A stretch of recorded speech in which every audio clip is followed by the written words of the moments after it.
إن إبراهيم كان أمة قانتا لله حنيفا ولم يك من المشركين. Lo, Abraham was of a nation obedient to Allah, by nature upright, and he was not of the idolaters. شاكرا لأنعمه اجتباه وهداه إلى صراط مستقيم. Thankful for his bounties, he chose him, and he guided him unto a straight path. بے شک ابراہیم لوگوں کے امام اور اللہ کے فرما بردار تھے جو ایک طرف کے ہو رہے تھے اور مشرکوں میں سے نہ تھے. اس کی نعمتوں کے شکر گزار تھے. اللہ نے ان کو برگزیدہ کیا تھا اور اپنی سیدھی راہ پر چلایا تھا. سامعین اب ان آیتوں کی تفسیر سماعت کیجیے. ابراہیم علیہ السلام رشد و ہدایت کے امام تھے. ایک طرفہ اللہ کی عبادت کرنے والے تمام لوگوں کے امام، تمام نبیوں کے والد، اللہ تعالیٰ کے دوست رسول جل وعلا ابراہیم علیہ السلام کی تعریف بیان ہو رہی ہے، اور مشرکوں، یہودیوں اور نصرانیوں سے انہیں علیحدہ کیا جا رہا ہے. امتن کے معنی امام کے ہیں جن کی اقتداء کی جائے. قانت کہتے ہیں اطاعت گزار فرمانبردار کو. حنیف کے معنی ہیں شرک سے ہٹ کر توحید کی طرف آ جانے والے. اسی لیے فرمایا کہ وہ مشرکوں سے بیزار تھے. ابن مسعود رضی اللہ عنہ سے جب امت قانت کے معنی دریافت کیے گئے تو فرمایا لوگوں کو بھلائی سکھانے والے اور اللہ اور رسول اللہ کی ماتحتی کرنے والے. ابن عمر رضی اللہ عنہما فرماتے ہیں کہ امت کے معنی ہیں لوگوں کے دین کا معلم. ایک مرتبہ ابن مسعود رضی اللہ عنہ نے فرمایا کہ معاذ رضی اللہ عنہ امت قانت اور حنیف تھے. اس پر کسی نے اپنے دل میں سوچا کہ عبداللہ رضی اللہ عنہ غلطی کر گئے.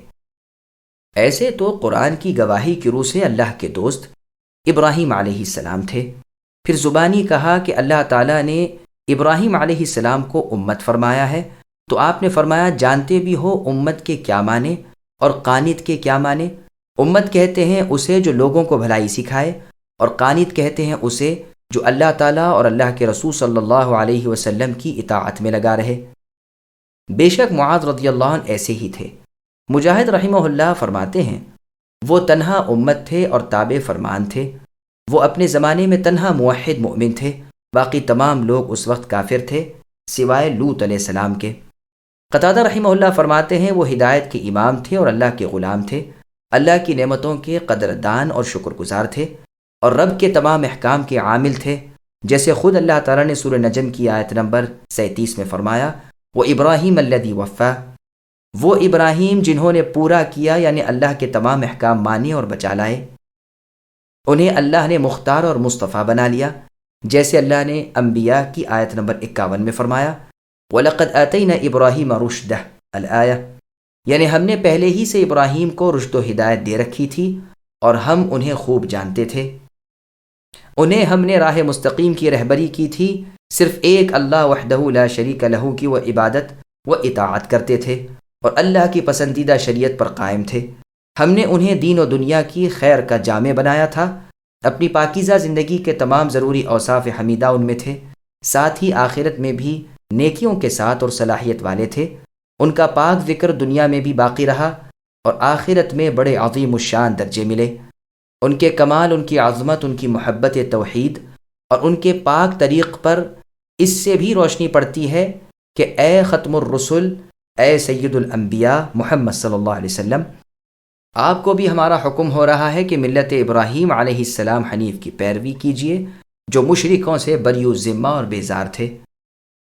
سورہ انعام کی آیت نمبر 161 میں اللہ کا ارشاد ہے قُلْ إِنَّنِي هَدَانِي رَبِّي إِلَى صِرَاطٍ مُسْتَقِيمٍ الآیہ، یعنی اے نبی کہہ دیجئے کہ مجھے میرے رب نے صراط مستقیم کی رہبری کی ہے.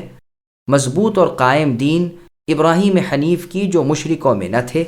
پھر یہودیوں پر انکار ہو رہا ہے اور فرمایا جا رہا ہے